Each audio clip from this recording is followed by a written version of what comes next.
Coming up on NBA Today, the Heat, they're one game away from a trip back to the finals after their blowout win last night in South Beach. So how exactly are they getting it done? We're going to discuss. Plus, speaking of the finals, will the Nuggets end it tonight in LA, or can LeBron and the Lakers avoid getting swept? We're going to be answering those questions coming up. And 10-time All-Star Carmelo Anthony, he renounced his retirement today. So we're going to relive some of the best moments from one of the greatest scorers to ever step on the court. NBA Today starts right now. Welcome to NBA Today. Kendrick Perkins, Ramona Shelburne, Malika Andrews. We're also going to have Brian Windhorst stopping by from Miami in just a little bit. Hoo-wee, Perk. What happened? I mean, should we be getting out the brooms already? Or? Not tonight. Oh, not tonight. But in the other series? Yeah, but okay. Not tonight. Well, we'll show you how this went down. I would say that this is a highlight, but really, for Celtics fans, you may want to avert your eyes. This is a heat light. This is something where I did not expect this, Kendrick. No. I did. Knew that Jimmy Buckets was balling. I knew that the Heat are deep. I know that they are well coached. But my goodness. Is that Duncan Robinson feeding Bam for the alley-oop? Duncan Robinson? Why are we surprised? Did we forget? Put him in a spin cycle. Yeah, he put him in the basket. That's what he did. Why are we surprised about Duncan Robinson? Do we forget what he did in the Nobody final? forgot, but he hasn't played all year, and now he's back in the rotation, balling like that. Now. The fact of the matter is the Heat were all gas. Watch Jimmy point at him. No breaks. Stay petty so you don't have to get petty. All night long. And Grant Williams is like, yeah, you know what? Got to take that. My teammates don't have my back. And then in the third quarter, I mean, Bam was everywhere. Absolutely. Being a live threat at the basket. But great job by Eric Spoelstra by having spacing, running multiple actions to get that for Bam. It's almost like they could have Robert Williams in the game as a defender. Don't get me started with that. We're going to get to that. Gabe Vincent, game high, 29 points. And then Jimmy Butler letting the people know. And did this look familiar to you, Perk? Yeah, I remember Al Horford doing it. Oh, you mean a little something like that? Yeah, it's no fun when the rabbit got the gun. Well, then, end of the third, the Heat up big at this point. Window dressing. Jimmy Butler hits the mid-range jumper. The Heat go on to win 128-102. They take a commanding 3-0 series lead. Let's take a listen to Eric Spoelstra after the game. That was a solid, mature, professional approach. There's a lot of pent-up stuff here. And we're getting closer, but, we still have to finish this off. Believing in one another, believing that we can get a win, believing that we can beat, the number one team in the league. When belief is real, and we got a will to win. So the Heat, they won by 26 points in Game 3. That's the largest win by an 8 seed since seeding began all the way back in 1984. They're also the third 8 seed to win multiple games by 20 points in a single postseason, joining the 99 Knicks and then the 2007 Warriors. So I just want to make sure I get this right, Perk. This is the same Miami Heat team that was trailing the Bulls in the fourth quarter of a play-in game, and now they're one win away from the finals. So how are they getting this done? Eric Spoelstra, right? The best coach in basketball.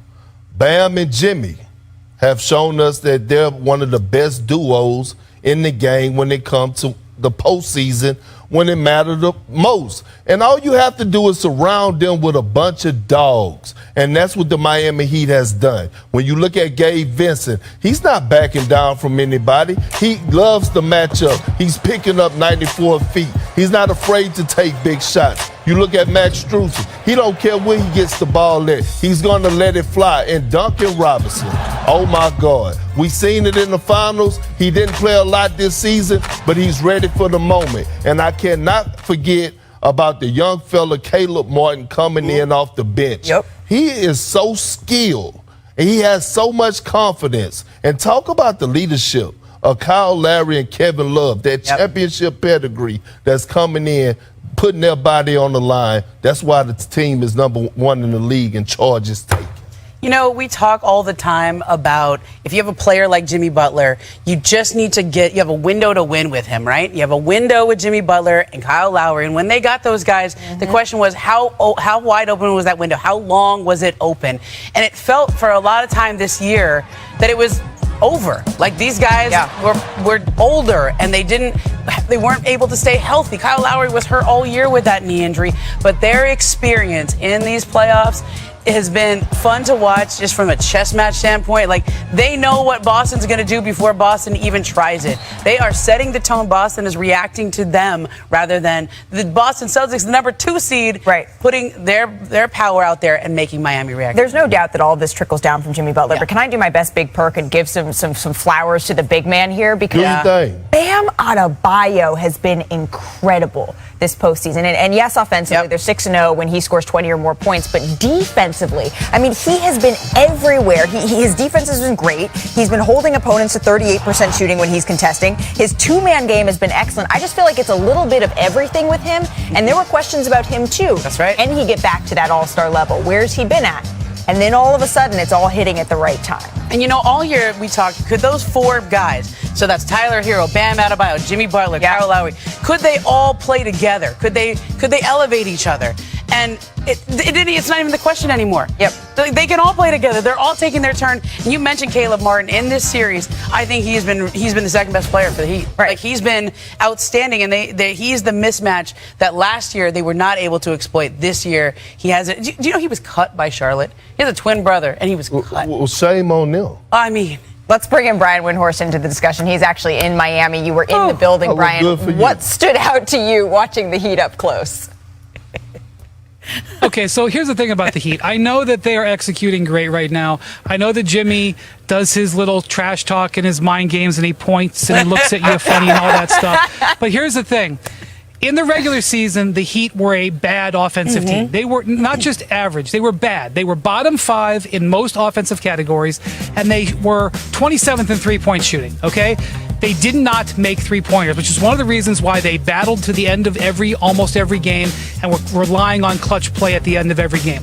In the playoffs, they are number 1 in three-point shooting. Number 1 amongst all the playoff teams. And by the way, if they shot this percentage in the regular season, they would have been number 1 in the regular season. So they've gone from being the 27th best three-point shooting team to the 1st best three-point shooting team. And when that is happening, everything else just works better. They are the 2nd best offensive team in the postseason after the Nuggets, and they are playing a team in Boston who was much better defensively last year. Boston could get away with having a bad offensive night against the Heat in the playoffs last year. They can't get away with it anymore.